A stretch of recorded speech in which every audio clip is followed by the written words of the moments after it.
L'homme riche criait, il se souvenait, il souffrait, et il n'y avait plus de retour possible. La Bible dit que cela vous attend aussi. Êtes-vous prêt pour ce que personne n'ose regarder en face? Il y a une question que chaque être humain porte au fond de lui-même, souvent en silence, parfois avec crainte, mais jamais sans une certaine gravité. Que se passe-t-il au moment où l'âme quitte ce corps?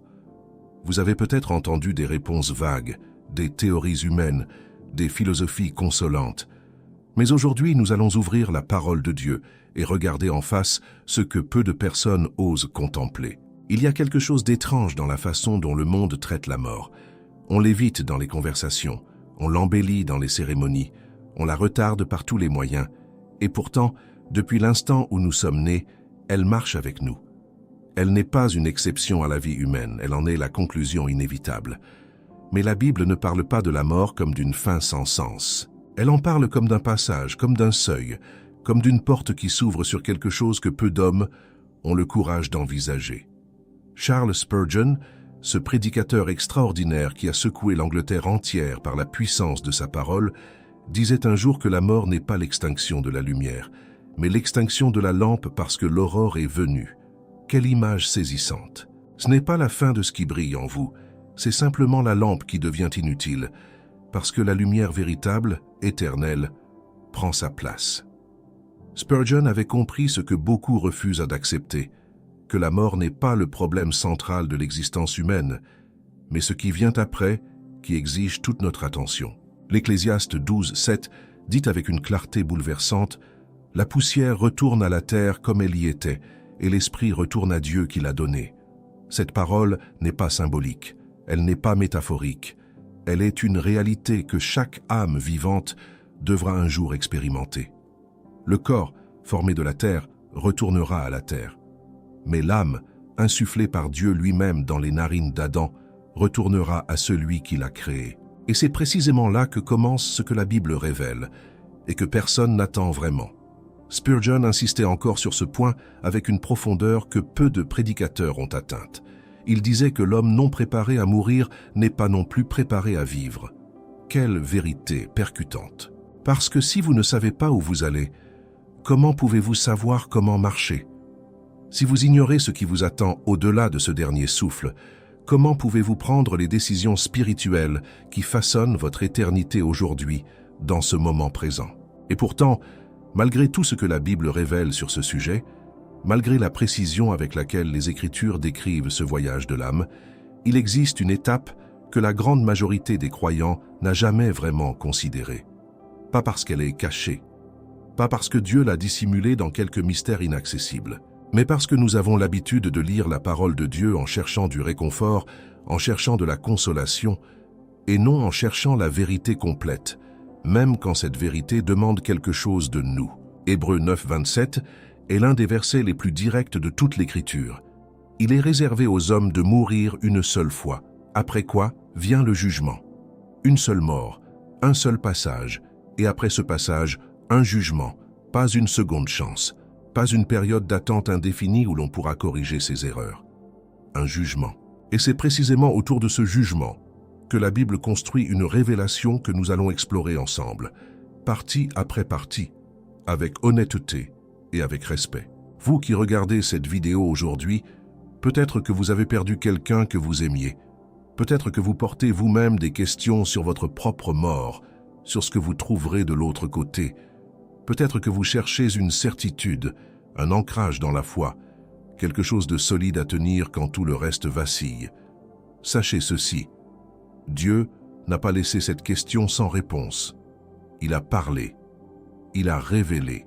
Et ce qu'il a révélé dépasse tout ce que l'imagination humaine pourrait inventer.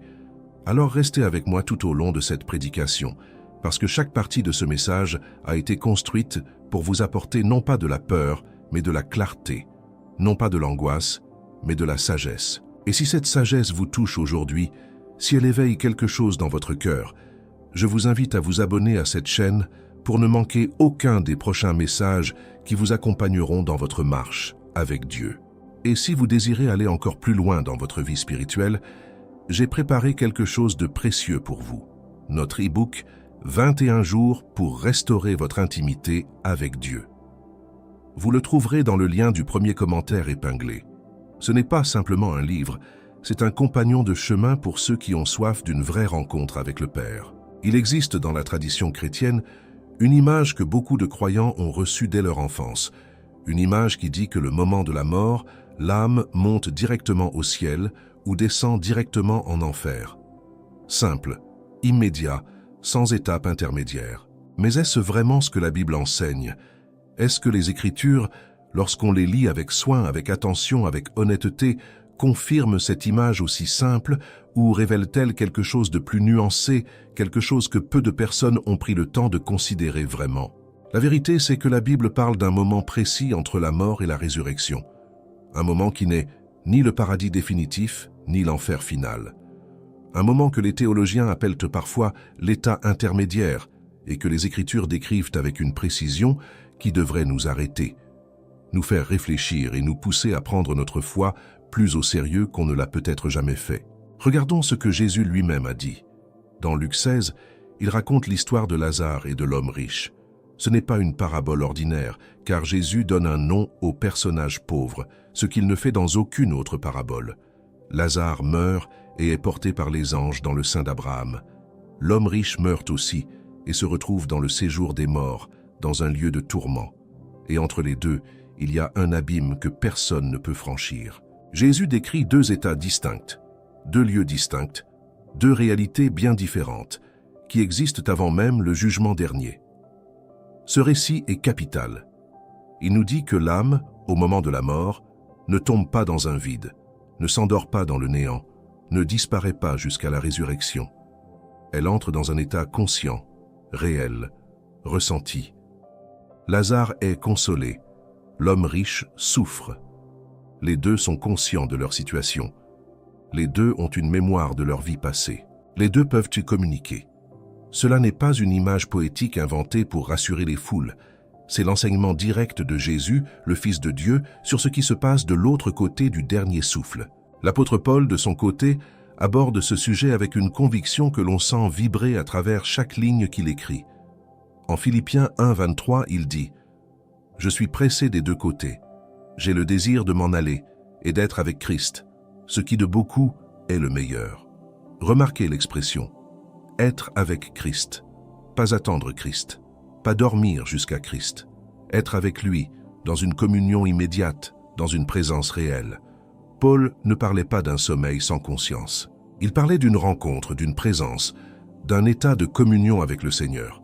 Et pourtant, ce même Paul, dans sa première lettre aux Thessaloniciens, chapitre 4, parle de la résurrection des morts comme d'un événement futur, comme d'une réalité qui n'a pas encore eu lieu pour ceux qui sont décédés. Il dit « Dieu amènera par Jésus et avec lui ceux qui sont morts ».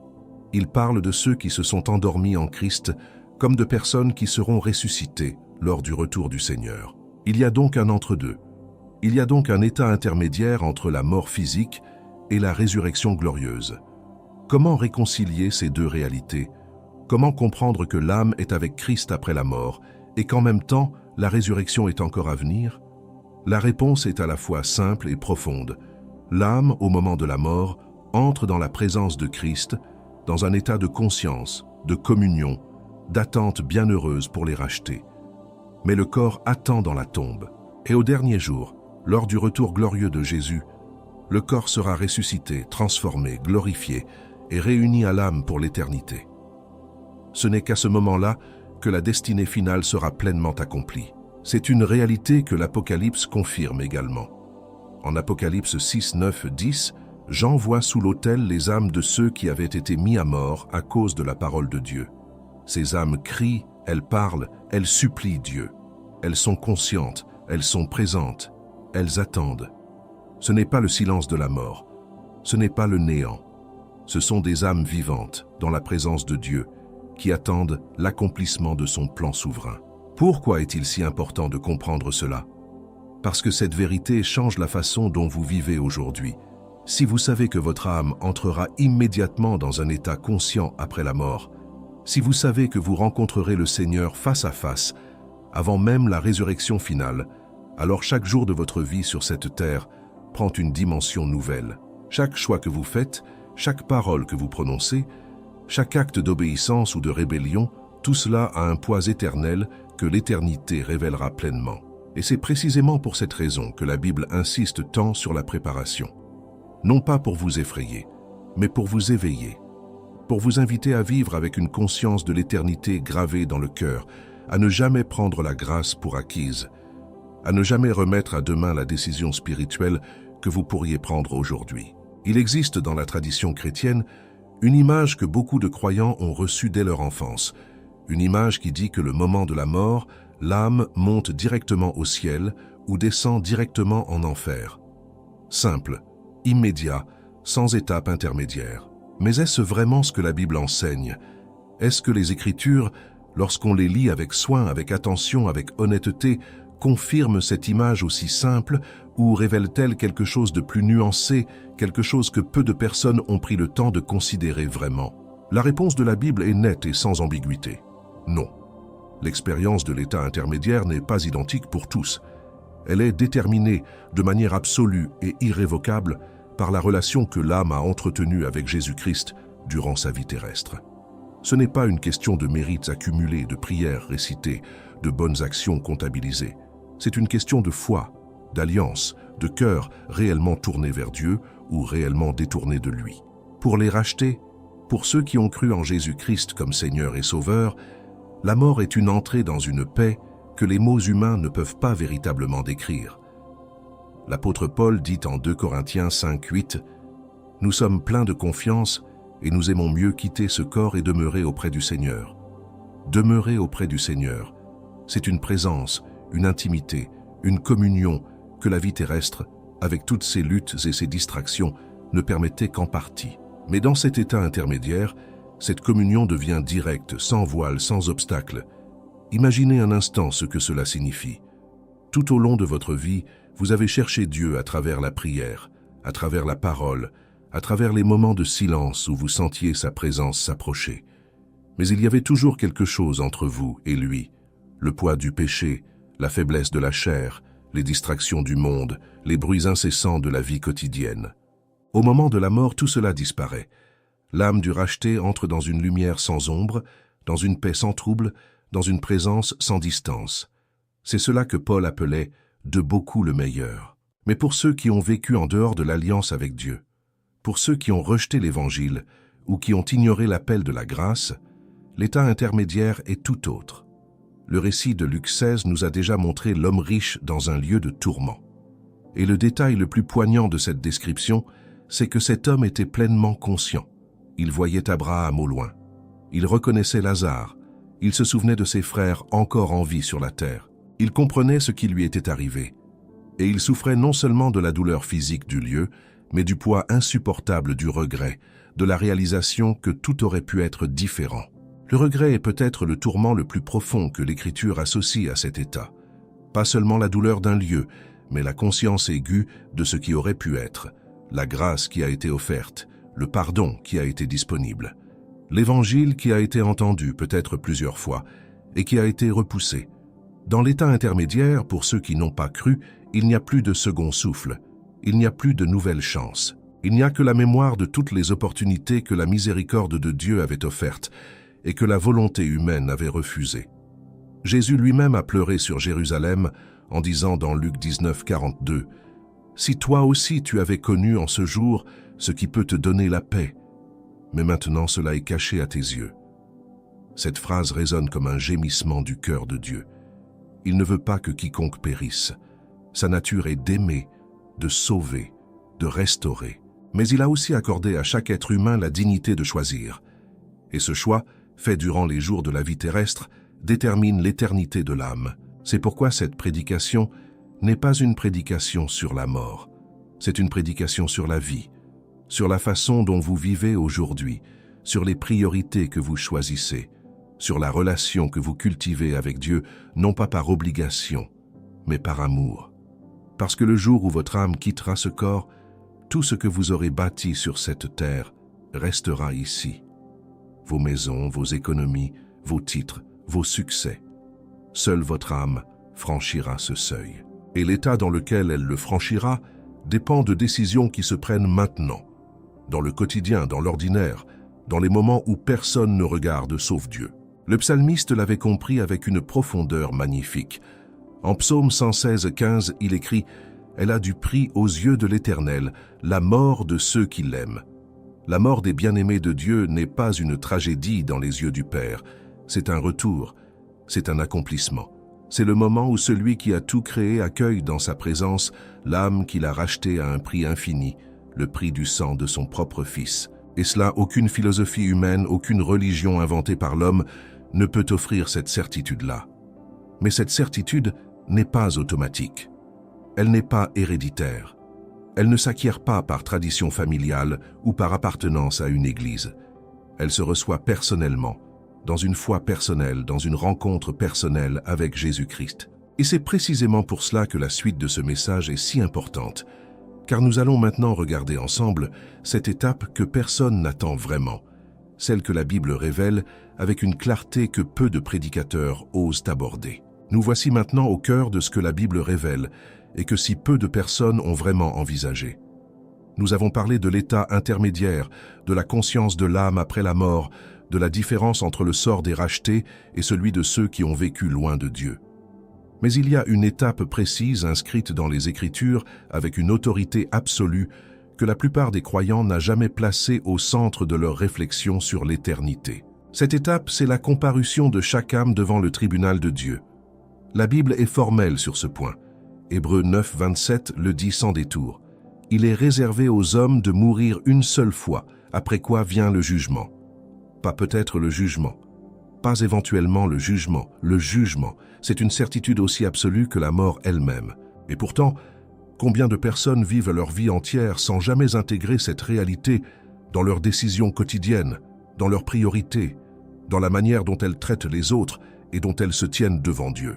Il existe deux jugements distincts que la Bible décrit, et il est essentiel de ne pas les confondre. Le premier est ce que l'on appelle le Béma, le tribunal de Christ, mentionné par Paul en 2 Corinthiens 5:10. Car il nous faut tous comparaître devant le tribunal de Christ, afin que chacun reçoive selon le bien ou le mal qu'il aura fait, étant dans son corps. Ce jugement concerne exclusivement les croyants, ceux qui ont mis leur foi en Jésus-Christ. Leur salut n'est pas en jeu à ce tribunal, mais leurs œuvres, leur motivation, leur fidélité, leur gestion des dons et des responsabilités que Dieu leur a confiées, tout cela sera examiné avec une précision absolue. Imaginez ce moment, non pas avec terreur si vous marchez avec Christ, mais avec une sobriété profonde. Vous vous retrouvez face au regard de celui qui voit tout, qui a tout vu, chaque pensée secrète, chaque intention cachée, chaque acte accompli dans la lumière ou dans l'ombre. Il ne s'agit pas d'un jugement condamnatoire pour le racheter, car Romains 8:1 affirme avec force « Il n'y a donc maintenant aucune condamnation pour ceux qui sont en Jésus-Christ, mais il s'agit d'un jugement de fidélité, d'un regard de Dieu sur la vie que vous avez vécue après avoir reçu sa grâce. » Paul utilise dans 1 Corinthiens 3:12-15 une image magnifique et saisissante. Il parle d'une construction bâtie sur le fondement de Christ. Certains bâtissent avec de l'or, de l'argent, des pierres précieuses, d'autres avec du bois, du foin, de la paille, et le feu du jugement révélera la qualité de chaque construction. Ce qui a été bâti pour la gloire de Dieu, avec un cœur sincère dans l'obéissance à sa parole, résistera au feu. Ce qui a été bâti pour l'apparence, pour le regard des hommes, pour la satisfaction de l'ego ou de l'orgueil religieux, sera consumé. Et certains seront sauvés, dit Paul, mais comme au travers du feu, avec la douleur de voir leur vie entière s'évaporer devant le regard de Dieu. Cette image devrait nous toucher profondément, pas pour nous plonger dans la culpabilité, mais pour nous inviter à l'examen, à regarder honnêtement notre vie spirituelle et nous poser les vraies questions. Est-ce que je sers Dieu par amour ou par habitude? Est-ce que je prie parce que j'ai soif de sa présence ou parce que c'est ce que l'on attend de moi? Est-ce que mes choix quotidiens sont guidés par sa parole ou par la pression du monde autour de moi? Ces questions ne sont pas des accusations, ce sont des invitations à construire une vie qui résistera au feu de l'éternité. Le second jugement que la Bible décrit est le grand trône blanc, mentionné dans Apocalypse 20, 11-12. Ce jugement concerne ceux qui n'ont pas cru, ceux dont les noms ne se trouvent pas dans le livre de vie. Et là, la Bible est d'une solennité que l'on ne peut aborder qu'avec une profonde révérence. Les morts, grands et petits, se tiennent devant le trône. Les livres sont ouverts, et chacun est jugé selon ses œuvres, selon ce qui est écrit dans ses livres. Chaque parole, chaque acte, chaque pensée est là, consignée avec une précision que rien ni personne ne peut effacer ou altérer. Ce jugement révèle quelque chose d'essentiel sur la nature de Dieu. Il est juste, parfaitement, absolument, immuablement juste. Il ne condamne pas par caprice, il ne favorise pas par préférence, il ne punit pas par colère incontrôlée. Il juge selon la vérité, selon ce qui a réellement été vécu, selon la lumière qui a été reçue et la manière dont elle a été accueillie ou rejetée. Et cette justice parfaite est à la fois la garantie la plus grande pour les rachetés et l'avertissement le plus solennel pour ceux qui ont choisi de vivre sans lui. Jean 5, 24 résonne alors comme une promesse lumineuse, au milieu de toute cette solennité. En vérité, je vous le dis, celui qui entend ma parole et qui croit en celui qui m'a envoyé a la vie éternelle et ne vient pas en jugement, mais il est passé de la mort à la vie. Celui qui croit en Christ ne vient pas en jugement de condamnation.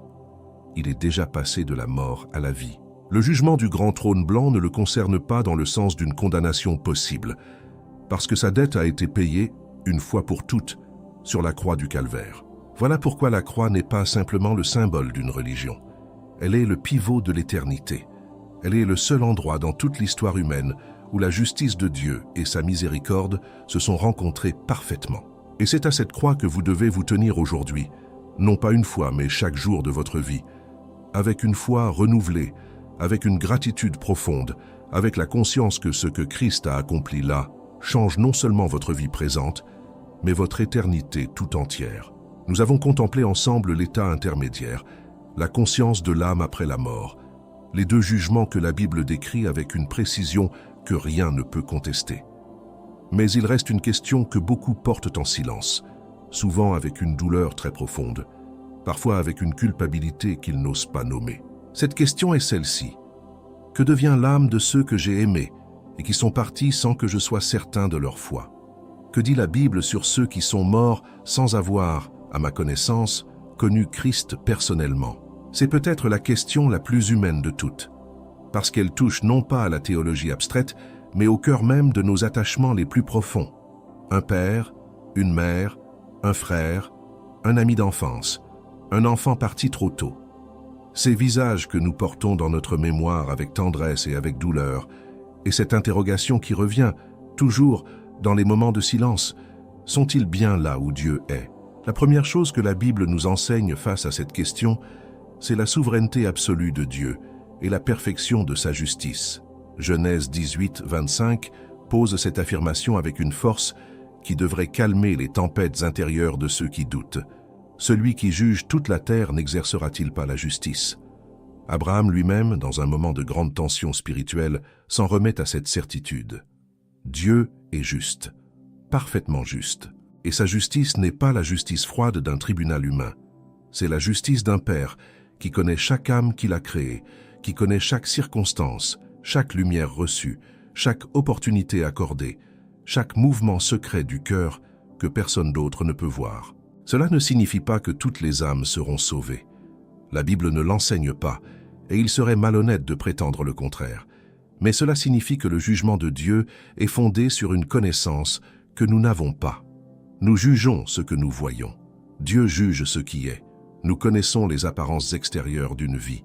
Dieu connaît les profondeurs d'un cœur. Et c'est précisément cette vérité qui nous invite non pas à l'indifférence spirituelle, mais à la confiance, à déposer nos êtres aimés entre les mains de celui qui les connaît infiniment mieux que nous ne les avons jamais connus nous-mêmes. Romains 2, 14, 16 ouvre une fenêtre sur une réalité que beaucoup de croyants n'ont jamais vraiment considérée. Paul écrit que les nations qui n'ont pas la loi font naturellement ce que la loi prescrit, et que leur conscience leur rend témoignage, et que leurs pensées tour à tour les accusent ou les défendent, au jour où Dieu jugera les actions secrètes des hommes. Il y a donc une lumière intérieure, une conscience morale que Dieu a placée dans chaque être humain et dont il tiendra compte au jour du jugement. Cela ne remplace pas l'Évangile, cela ne supprime pas la nécessité de la foi en Christ, mais cela confirme que Dieu ne juge pas à l'aveugle. Il juge avec une précision et une miséricorde que notre intelligence limitée ne peut pas pleinement mesurer. Ce que cela nous dit pratiquement dans notre vie aujourd'hui, c'est ceci. Ne vous laissez pas paralyser par l'angoisse au sujet de ceux que vous avez perdus. Confiez-les à Dieu avec une foi réelle, avec la certitude que celui qui les a créés les aime d'un amour que vous ne pouvez même pas imaginer. Et tournez votre énergie spirituelle vers ceux qui sont encore en vie, vers ceux qui peuvent encore entendre, vers ceux pour qui votre témoignage, votre prière, votre amour peuvent encore faire une différence éternelle. Car voilà ce que cette réflexion sur la mort et sur l'éternité devrait produire en nous.